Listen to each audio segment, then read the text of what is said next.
வணக்கம் விவாஸ், welcome to Karuveppilaisamayal. எல்லாரும் சௌக்கியமாக இருக்கீங்களா? சந்தோஷமாக இருக்கீங்களா? குட். இன்றைக்கி நான் என்ன பண்ண போகிறேன்னா சம்பங்கி பிட்லை, அதாவது கதம்பமாக எல்லா காயும் இருக்கும் வீட்டில், எல்லாம் ஒன்று ரெண்டு மீதி மிஞ்சி போயிடும். அதெல்லாம் போட்டு சூப்பராக ஒரு பிட்லை பண்ண போகிறோம். அந்த பிட்லை எப்படி பண்ணலான்னு நான் இப்போ சொல்ல போகிறேன். அதுக்கு என்ன பண்ணணும், காயெல்லாம் நறுக்கி வச்சுக்கணும். தான் மாதிரி நறுக்கிட்டு தண்ணி கொதிக்கிறதுல வேக போட்டணும். இப்போது தண்ணி கொதிச்சுன்னு இருக்கு. இதில் உருளைக்கிழங்கு நறுக்கி வச்சுருக்கேன். உருளைக்கிழங்கு, புடலங்காய், அதுக்கப்புறம் அவரைக்காய், புடலங்காய் அவரைக்காய் இதெல்லாம் போட்டேன்னா, கொஞ்சம் கத்திரிக்காயும் காலிஃப்ளவர் நான் போட்டிருக்கேன். காலிஃப்ளவரை கொஞ்சம் உப்பு போட்டு தடவி வச்சுட்டுங்க. அது நல்லா ஒரு 1/2 hour ஊறின பிறகு அலசி எடுத்துட்டு சேர்த்துக்கோங்க. நான் 2 தான் போட்டிருக்கேன், ஏன்னா முருங்கைக்காய் போட்டால் ரொம்ப நல்லா இருக்கும். முருங்கைக்காய் இல்லை, முருங்கைக்காய், வெண்டைக்காய், நிறையா இந்த பூசணிக்காய் எல்லாமே போடலாம், ரொம்ப நல்லாயிருக்கும். நம்ம காய் தண்ணியில் நல்லா வேகட்டும், சரிங்களா? காய் வெந்ததுக்கப்புறம் நம்ம என்ன வறுத்து அரைக்கணுன்றதை சொல்ல போகிறேன். ஸோ அதனால் நான் என்ன பண்ண போகிறேன், காய் எடுத்து இந்த பக்கம் போட்டுடலாம். கொஞ்சமாக எண்ணெய் விட்டுக்கலாம், ஒரு 2 drop எண்ணெய் விட்டுன்ட்டு அதுக்கப்புறம் என்ன பண்ணணும், உளுத்தம்பருப்பு 1 ஸ்பூன், மிளகு 1/2 ஸ்பூன், 4-5 மிளகா, கொஞ்சம் அரிசி எல்லாத்தையும் போட்டுறேன். இதை வறுத்துட்டு, இது வறுத்த பிறகு தேங்காய் ஒரு 1/2 மூடி, சின்ன மூடி 1/2 மூடியை நல்லா துருவியோ இல்லை பல்லாக கீறி மிக்சியில் நைஸாக அரைச்சோ எடுத்து வச்சுக்கோங்க. இதை வறுக்கணும். இதில் நல்லா வறுப்பட்ட உடனே, ஏன் அரிசி போடுறேன் அப்படின்னா கொஞ்சம் கெட்டியும் கிடைக்கும். சப்போஸ் உங்களுக்கு அரிசி இதை போட்டு வறுக்க வேண்டான்னா அரிசி மாவு கொஞ்சம் வச்சுக்கோங்க. கடைசியில் அரிசி மாவை கரைச்சி கொட்டிடுங்க, சரிங்களா? இந்த பக்கம் வச்சுருக்கேன் காய், அதனால நான் கொஞ்சமாக உப்பு போட்டுறேன், மஞ்சப்பொடி போட்டு வேக போட்டுறேன், சரிங்களா? இது இந்த பக்கம் வறுத்துன்ருக்கு. ஸோ நம்ம இது வறுப்பட்ட உடனே எடுத்துடணும். புளி நான் வெந்நீரில் போட்டு வச்சுருக்கேன். சின்னதாக இதை பாருங்கள், இந்த அளவுக்கு தான் புளி, இங்கே தெரியறதா? இந்த அளவுக்கு புளி எடுத்து வச்சுருக்கேன். இந்த வெந்நீரில் போட்டு வச்சுருக்கேன், நல்லா கரைச்சி ஊற்றுறதுக்கு. அதுக்கப்புறம் பருப்பு உங்களுக்கு ஒரு 4 ஸ்பூன், ரொம்ப வேண்டாம், சின்ன ஸ்பூன், ஒரு டேபிள் ஸ்பூனில் 4 ஸ்பூன் பருப்பு வேக போட்டு வச்சுருக்கேன். இதை கொஞ்சம் வெந்தயம் போட்டு வேக வச்சுருக்கேன். அப்போ தான் இந்த வாசனை ரொம்ப நல்லாயிருக்கும். இதை பாருங்கள், 4 ஸ்பூன் பருப்பு தான். இதை கையை வச்சு நல்லா கரைச்சி வச்சுக்கோங்க இந்த பருப்பை, சரிங்களா?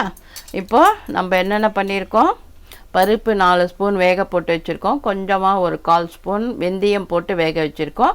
எல்லா காயும் என்னென்ன காய் அவைலபிளோ அதை வேக வச்சுட்டுருக்கோம். இந்த பக்கம் நம்ம வறுத்துன்ருக்கோம், சரியா?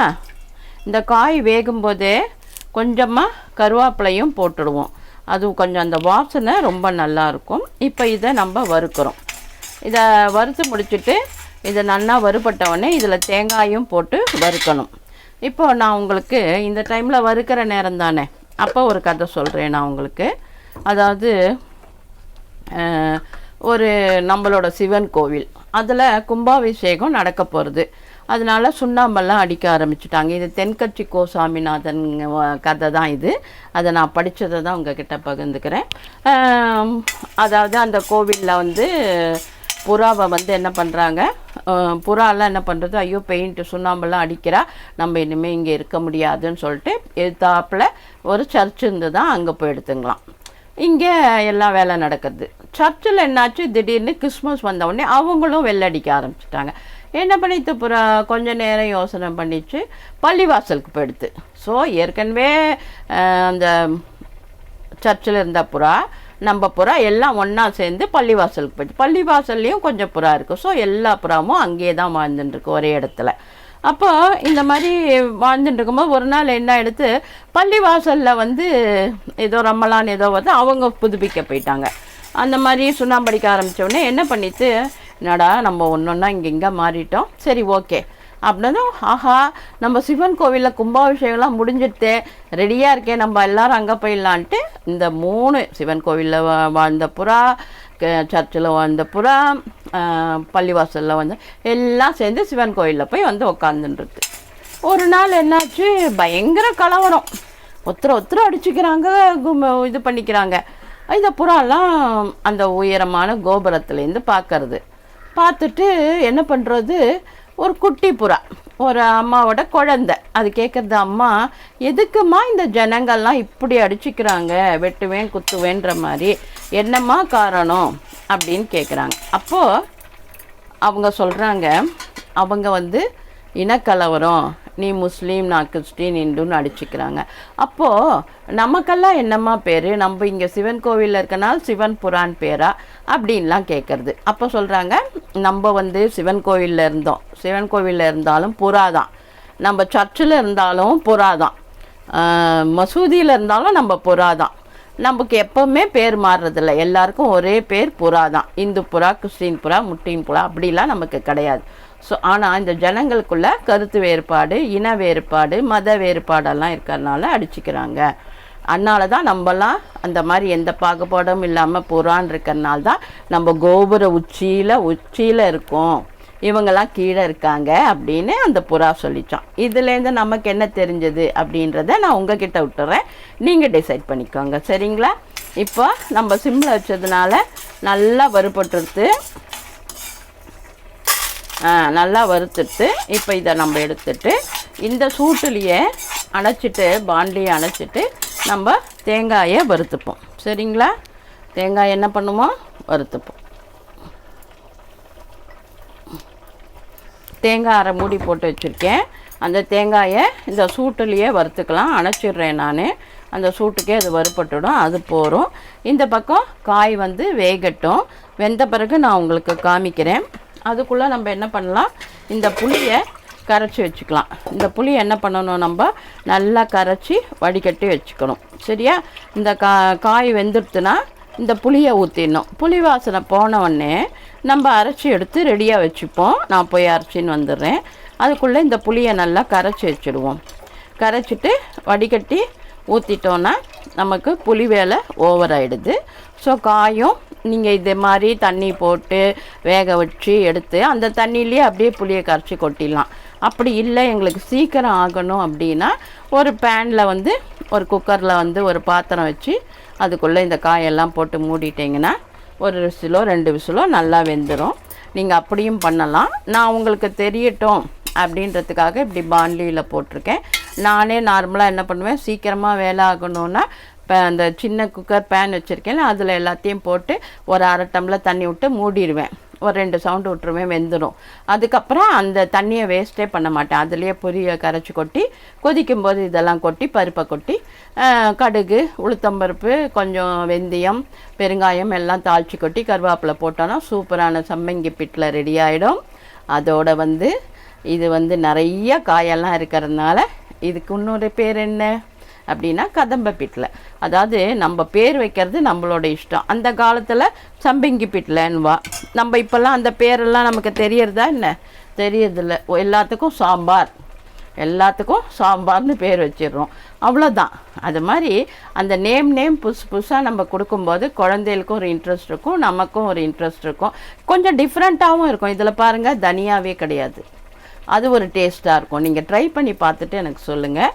இப்போ நான் இந்த தேங்காவும் நல்லா இதாக எடுத்து இதையும் எடுத்து நான் அரைச்சி எடுத்துன்னு வரேன். அதுக்கப்புறம் உங்ககிட்ட வரேன்.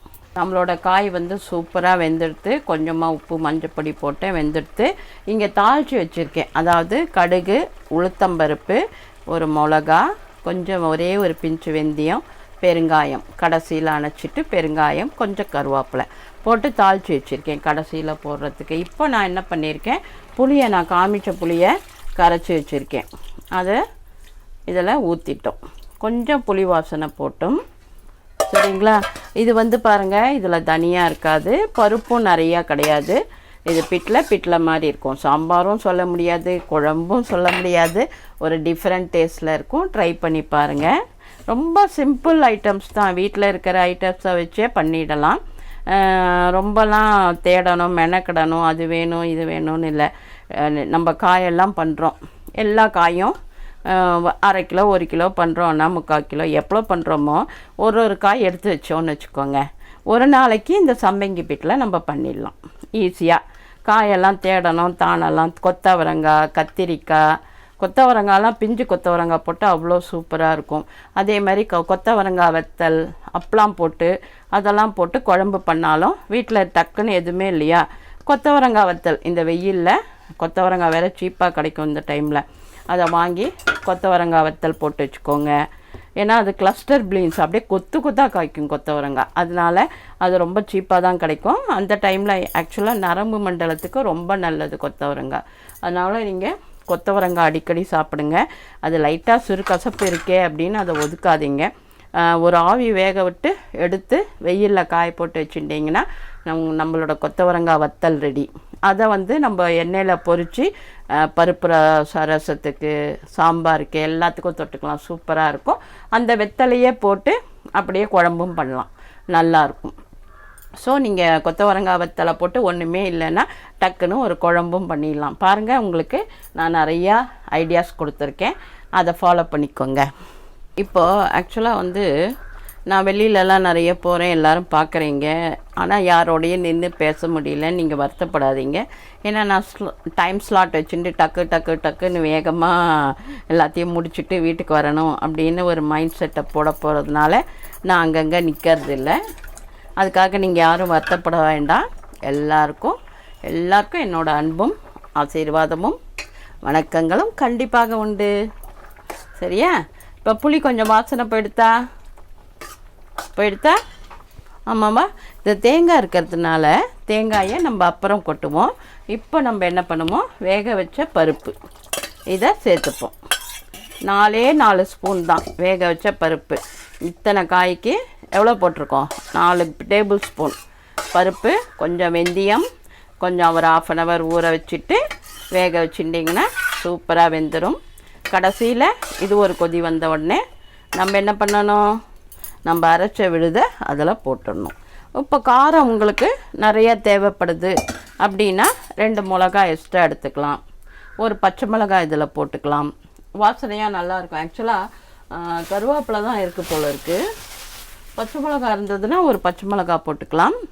நானும் ஒரு பச்சை மிளகாய் போடுறேன், அதை மறந்துட்டேன். ஆக்சுவலாக பச்சை மிளகாய் போட்டால் அதுக்கு ஒரு தனி டேஸ்ட்டு நல்லாயிருக்கும். நான் இப்போ அதை போட மறந்துட்டேன்.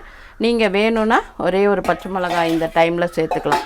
அப்படி வாயை பொளந்து போட்டுடுங்க, 2ஆக கட் பண்ணி. வாயை பொளந்துன்னா பச்சை மிளகாவை லாங்கிடியூடில் ஒரு கட் பண்ணி அதை அப்படியே போட்டுருங்க. அதுக்கப்புறம் இதில் நான் உப்பு ஏற்கனவே போட்டேன், கொஞ்சமாக உப்பு சேர்த்துக்கிறேன். நான் ஏற்கனவே உப்பு கொஞ்சம் போட்டு காய் வெந்ததுனால இப்போ கொஞ்சம் உப்பு சேர்த்துட்டேன். பருப்பு இதெல்லாம் சேர்ந்து வந்துடுது. இது சேர்ந்து வந்த பிறகு நம்ம என்ன பண்ணணும், நம்ம அரைச்சி இருக்கோம் இல்லையா, தேங்காய், உளுத்தம்பருப்பு, சேப்பு மிளகா, மிளகு, அதெல்லாம் என்ன பண்ணணும், இது தலையில் கொட்டிடணும். இந்த மாதிரி இது கொதிச்சு வரும்போது இதை கொட்டிட்டோன்னா நமக்கு நம்மளோட சம்பங்கி பிட்லை ரெடி. சூப்பராக இருக்கும், ட்ரை பண்ணி பாருங்கள். இது ஒரு கொதி வரட்டும். அதுக்கப்புறம் நம்ம இதுக்கு தாளித்து கொட்டணும். என்னென்ன தாளித்து கொட்டணும் சொல்லுங்கள் பார்க்கலாம். சொல்லிட்டேன் நான் ஏற்கனவே, நீங்கள் கவனிக்கலைன்னு நினைக்கிறேன், நான் சொல்கிறேன். எண்ணெய், நல்லெண்ணெய் கொஞ்சம் விட்டுக்கோங்க, கடுகு, உளுத்தம்பருப்பு, ஒரே ஒரு பிஞ்சு வெந்தயம், 2 மிளகா, கொஞ்சம் கருவேப்பிலை, அணைச்சிட்டு கொஞ்சம் பெருங்காயம், இல்லை கட்டி பெருங்காயம் யூஸ் பண்ணுறீங்கன்னா ஒரு பாத்திரத்தில் கட்டி பெருங்காயம் போட்டு தண்ணி ஊற்றி கரைச்சி வச்சுக்கிண்டு அந்த தண்ணியை ஊற்றினா போதும், சூப்பராக இருக்கும். அந்த காலத்தில் ஒரு பாட்டிலில் ஊற வச்சுப்பாங்க எங்கள் பாட்டிலாம், கொஞ்சம் சேர்த்துப்பாங்க. அப்படியே இது வச்சு கட்டியாக போட மாட்டா, எண்ணெயில் பொரிக்க மாட்டா, கரைச்சி வச்சு ஊற்றுவாங்க. ஆனால் செம்மையாக இருக்கும் அந்த டேஸ்ட்டு. அந்த பெருங்காயம் இப்போல்லாம் அந்த அளவுக்கு டேஸ்ட்டெல்லாம் இல்லை இப்போது, சரிங்களா? அவ்வளோ டேஸ்ட்டாக இருக்கும். கலபலன்னு கொதிக்க ஆரம்பிச்சிட்டு கொஞ்சமாக கருவேப்பிலை போடுறேன். ஏன்னா தேங்காய் கூட அரைச்சதுனால ரொம்ப கொதிக்க வேண்டாம், ரொம்ப சூப்பராக இருக்கும். இது சாப்பாட்டுக்கு மாத்திரம்தான் நான் யூஸ் பண்ணோம், தோசைக்கு, சப்பாத்திக்கு, எல்லாத்துக்கும் யூஸ் பண்ணலாம். நம்ம பழக்கப்படுத்திட்டோம்னு வச்சுக்கோங்களேன், எல்லாமே குழந்தைகளும் சாப்பிட ஆரம்பிச்சிடும். நம்ம கையில் தான் இருக்குது. பிறக்கும்போது குழந்தையெல்லாம் ஒரு எம்டி சிடி தான். நம்ம வந்து என்ன டேஸ்ட்டு கொடுக்குறோம், என்ன கேரக்டர் கொடுக்குறோம், அதை எப்படி மோல்டு பண்ணுறோம் அப்படின்றது நம்ம கையில் தான் இருக்குது. ஒரு குழந்தைக்கு வந்து ஒரு ஸ்லோகம், பெரியவங்களுக்கு நமஸ்காரம் பண்ணணும், காலங்காத்தால் எந்த உடனே குளிக்கணும், பல்லு தேய்க்கணும், குளிக்கணும், இந்த ப்ரொசீஜர்லாம் நம்ம குழந்தையிலேயே பழக்கப்படுத்திட்டோம்னு வச்சுக்கோங்க. நம்ம குளிப்பாட்டலைன்னா கூட அது கிடுகிடுன்னு எழுந்து போய் 7 மணிக்கெல்லாம் குளிச்சுட்டு வந்துடும். ஸோ எங்கள் பேரெல்லாம் அப்படி தான், ரொம்ப சமத்து. அம்மம்மா குளிப்பாட்டி விட்டுறம்மம்மா அப்படின்வான். எந்த உடனே பல்ல தேய்ச்சிட்டு அப்படியே குளிச்சுட்டே வந்துடுவான். இப்போ தாளிச்சாச்சு, அவ்வளோதான். இப்போ நம்மளோட சுவையான சம்பங்கி ரெடி. சாப்பிடலாமா? வரீங்களா? கண்டிப்பாக வாங்க. எல்லாரையும் தான் கூப்பிடணும், எல்லோரும் தான் வேணும் நமக்கு, இல்லையா? எல்லா கையும் சேர்ந்தால் தானே ஓசை. ஒரு கை மாத்திரம் இருந்தால் நான் பாட்டுக்கு போட்டுன்னு நீங்கள் பார்க்கலன்னா என்ன யூஸ் இருக்குது? கரெக்டாக? அதனால் எப்பவுமே வந்து என்ன பண்ணணும், எல்லாரும் யுனைட்டாக சேர்ந்து இருக்கணும். சரியா? ஆமாவா?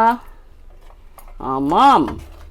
நம்மளோடது சூப்பராக ரெடி ஆகிடுச்சு. தெரியுதா உங்களுக்கு? நான் காமிக்கிறேன்னா பிரமாதமாக இருக்கா? கண்டிப்பாக இருக்கும். சாப்பிட்டு பாருங்கள், ரொம்ப டேஸ்ட்டாக இருக்கும், எம்மியாக இருக்கும். எல்லோரும் உங்களை என்னம்மா டிஃப்ரெண்ட்டாக பண்ணுற, டிஃப்ரெண்ட் டேஸ்ட்டில் இருக்கேம்மா அப்படின்னு ரொம்ப சந்தோஷப்படுவாங்க. நமக்கு வந்து அந்த அதாவது சமையல் கலைன்றது ஒரு பெரிய வரப்பிரசாதம். நம்ம நல்ல எண்ணங்களை வளர்த்துண்டு சந்தோஷமாக சமைச்சோன்னு வச்சுக்கோங்களேன், அதுக்கு ஒரு ஆனந்தமே தனி தான். கண்டிப்பாக எல்லாரும் பாராட்டும்போது நமக்கே அறியாமல் ஒரு கர்வம் வரும். அது வரக்கூடாது. எப்பவுமே நம்ம நம்மளாக தான் இருக்கணும், சிம்பிளாக தான் இருக்கணும். எப்பவுமே தலகணமே வரக்கூடாது. தலகணம் வந்ததுன்னா நம்மளுக்கு டேஞ்சர், அவ்வளோதான், நம்மளோட டைம் முடிஞ்சதுன்னு அர்த்தம். எப்பவுமே நம்ம தலகணமே படக்கூடாது. எவ்வளோ உச்சிக்கு போனாலும் நம்ம எப்படி இருந்தோமோ அப்படியே தான் இருக்கணும். அது என்னோடய அப்பா கற்றுக் கொடுத்தது. எங்கள் அப்பா கோபம் வராது, திட்ட மாட்டார், எதுவுமே பண்ண மாட்டார். அவருக்கு எதுவும் அவ்வளோவா தெரியாது, என்ன பண்ணணும் என்ன பண்ணக்கூடாதுன்னு கூட தெரியாது. ஆனால் ஒரு நாள் கூட ஒருத்தரை பற்றி பின்னாடியே பேசியோ இல்லை தப்பாக பேசியோ நான் பார்த்ததே இல்லை. எங்கள் அப்பா அவ்வளோ ஜெம்மு. ஸோ அதெல்லாம் நான் பார்த்து வளர்ந்ததுனால தான் எனக்கும் இந்த கேரக்டர் இருக்குது. எல்லாருக்கும் உதவி செய்யணும், நல்லதே நினைக்கணும், நல்லதே செய்யணும். ஸோ குழந்தை ஒரு MTCD, நம்ம அதை மாதிரி வளர்க்கணும். நல்லதை சொல்லித்தரணும், நல்லதை வளைச்சணும். ஆனால் ஹார்டாக இருக்க கற்றுக்கணும். ஏன்னா ரொம்ப சாஃப்டாக இருந்தால் வெளியில் போகும்போது அவங்களால இன்டராக்ட் பண்ண முடியாமல் டிப்ரெஷன் வந்துடும். ஸோ நீங்கள் ஹார்டாகவும் குழந்தைய வளர்க்கணும். இது நான் எக்ஸ்பீரியன்ஸில் கற்றுண்டது. ஸோ அதையும் நான் உங்களுக்கு ஷேர் பண்ணிக்கிறேன். இதை பார்க்குறதோடு நிறுத்திக்காமல் செஞ்சு பாருங்கள். செஞ்சு பார்த்துட்டு நல்லா வந்ததுன்னா கமெண்ட் பண்ணுங்கள், லைக் பண்ணுங்கள், ஷேர் பண்ணுங்கள். நான் கொடுத்த அளவை பார்த்து அப்படியே பண்ணுங்கள். ஏன்னா எனக்கு திருப்பியும் நான் என்ன போட்டேன் என்ன பண்ணேன் எனக்கு தெரியாது. திருப்பியும் நான் வீடியோ பார்த்து தான் உங்களுக்கு பதில் சொல்கிற மாதிரி இருக்கும். ஏன்னா நான் வீடியோவுக்கு கொஞ்சமாக பண்ணியிருக்கலாம், எனக்கு நிறையா பண்ணலாம், இல்லை நான் 2 பேருக்கு கொஞ்சமாக பண்ணியிருக்கலாம், அதனால் எனக்கு ஞாபகம் இருக்காது. ஸோ எப்போ போல் ஆரோக்கியமாக சாப்பிடுவோம், ஆரோக்கியமாக இருப்போம். நன்றி, வாழ்த்துக்கள்.